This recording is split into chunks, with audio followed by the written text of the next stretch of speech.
ఇక డీటెయిల్స్ చూస్తే ఆంధ్రప్రదేశ్కు పెట్టుబడుల సాధనే లక్ష్యంగా మంత్రి నారా లోకేష్ మరో విదేశీ పర్యటనకు సిద్ధమయ్యారు.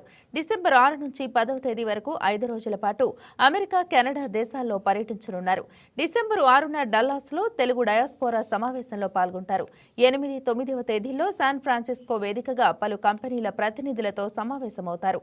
10న కెనడాలోని టొరంటోలో పర్యటిస్తారు. కూటమి ప్రభుత్వం అధికారం చేపట్టిన తర్వాత మంత్రి లోకేష్ అమెరికాలో పర్యటించడం ఇది రెండవసారి.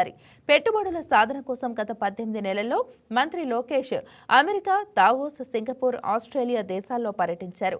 ముఖ్యమంత్రి చంద్రబాబు నాయుడు బ్రాండ్ రాష్ట్రంలో పరిశ్రమల ఏర్పాటుకు గల అనుకూలతలను వివరిస్తూ ఇప్పటి వరకు మంత్రి లోకేష్ చేసిన పర్యటనలతో ఇటీవల విశాఖలో జరిగిన పార్ట్నర్షిప్ సమ్మిట్లో ఏపీకి భారీగా పెట్టుబడులు వచ్చాయి.